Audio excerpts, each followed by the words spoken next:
Social media के मेरे दोस्तों, आपको सादर नमस्कार। समय कभी खंडित नहीं होता, वह अखंड रहकर हमेशा सृष्टि में मौजूद रहता है। फिर भी हम कालखंड शब्द का प्रयोग करते हैं तो वह इसलिए क्योंकि संसार में जो भी घटनाएं घटित होती हैं उन्हें व्यक्त करने का यह हमारा एक तरीका है। तो ओशो जैसे लोग जिस कालखंड में आते हैं, जीते हैं और फिर शरीर से विदा हो जाते हैं, वह उस कालखंड का परम सौभाग्य होता है। ऐसे सौभाग्यशाली कालखंड समय की धारा में बहते हुए आते रहते हैं। बुद्ध, महावीर, नानक, कबीर जैसे कालखंड भी हुए। इन कालखंडों की रोशनी से जगत प्रकाशित भी हुआ। ओशो भी एक ऐसी ही रोशनी थे। उन्होंने धार्मिक अंधकारों को दूर करने में काफी योगदान दिया। ओशो को दोस्तों जितना हो सका मैंने पढ़ा भी है और सुना भी है। यह युग बड़ा ही अद्भुत युग है। इस युग में सोशल मीडिया पर हम ओशो जैसे अनूठे व्यक्ति की वाणी भी सुनते रहते हैं। ओशो के अधिकांश विचारों से मैं सहमत रहता हूँ। खासकर धर्म के पाखंडवाद पर मेरे विचार उनके विचारों से मेल खाते हैं। अच्छा दोस्तों, जहां हम किसी से सहमत होते हैं तो वहां तो कोई सवाल खड़ा होता ही नहीं है। हम जब असहमत होते हैं तो वहीं हमारे सवाल सामने आते हैं। मैं ओशो का इस बात के लिए बहुत आभारी हूं कि उन्होंने हमें असहमत होने का अधिकार भी दिया है। वे उन पाखंडी धार्मिक लोगों से अलग हैं जो कहते हैं कि शास्त्रों की बात आपको माननी ही पड़ेगी, लेकिन ओशो कहते हैं कि तुम मेरी बात भी मत मानना, पहले जानना फिर मानना। वह बिल्कुल ठीक ही कहते हैं कि जिसने ईश्वर को बिना जाने मान लिया वह नास्तिक है और तुम्हें धोखा दे रहा है। तो दोस्तों, ओशो की इसी तर्क शक्ति के बल पर मैं उनके एक विचार को मानने से इनकार करता रहा हूं।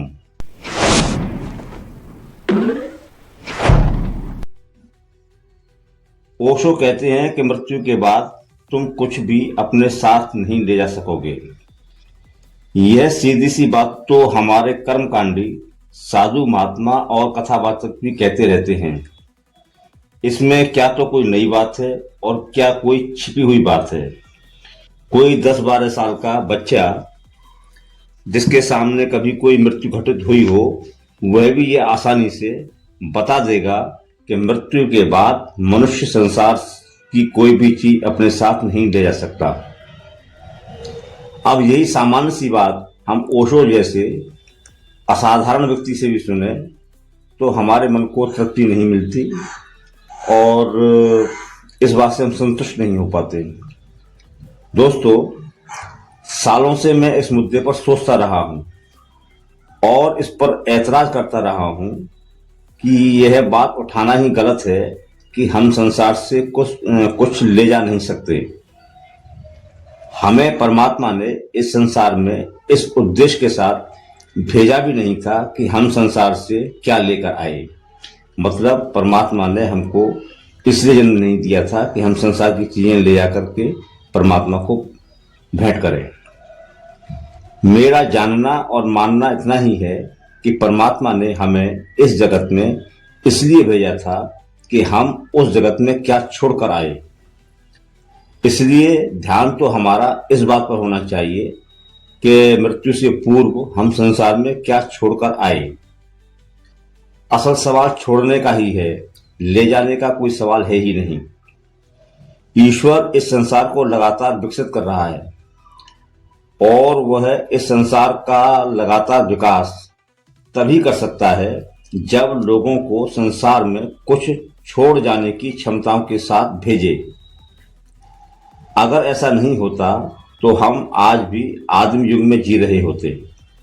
हम जंगली परिवेश में नंगे या फिर पेड़ों के पत्ते लपेटकर घूम रहे होते। कुछ लोग संसार में आए जो मकान बनाने की तकनीकी छोड़कर चले गए।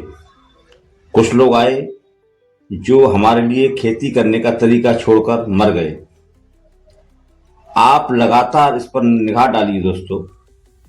इस संसार में हम जो भी विकास देख रहे हैं वो तभी है जब लोग यहाँ आते हैं और मरने से पहले कुछ न कुछ छोड़कर चले जाते हैं। इसी छोड़ने की वजह से आज संसार में रेल है, हवाई जहाज है, शिप है, मोटरें हैं, कपड़े हैं, भाषाएं हैं, फोन है, इंटरनेट है। अगर इन छोड़ी गई चीजों के बारे में मैं बताने लग जाऊं तो यह एक अंतहीन सिलसिला हो जाएगा। मुंशी प्रेमचंद इस दुनिया में आए, मृत्यु के बाद वह कुछ भी साथ लेकर नहीं गए, लेकिन अपना साहित्य छोड़ गए। मोहम्मद रफी, किशोर कुमार, मुकेश, मन्ना डे अपनी आवाज में अपने गाए हुए गीत छोड़कर चले गए। तो असल सवाल यही है कि लोग छोड़कर क्या जाते हैं। एम.एस. स्वामीनाथन क्या छोड़कर गए जो किसानों की खुशहाली का कारण बना? वह क्या साथ लेकर गए, इसकी तो फिक्र ही बेमानी है। कुछ लोग शाहजहां को खूब लांछित करते हैं कि उसने इतना पैसा लगाकर ताजमहल बनवाया, और लोग शाहजहां पर तंज कसते हैं कि क्या वह ताजमहल को साथ ले गया। इन लोगों से कोई पूछे कि शाहजहां ने जो ताजमहल बनवाया था और जो ताजमहल वो छोड़ गया, उसने भारत की खूबसूरती को कितना बढ़ाया है। दोस्तों, मैं किसी का अनुयायी नहीं हूं, मैं खुद ही अपना अनुयायी हूं।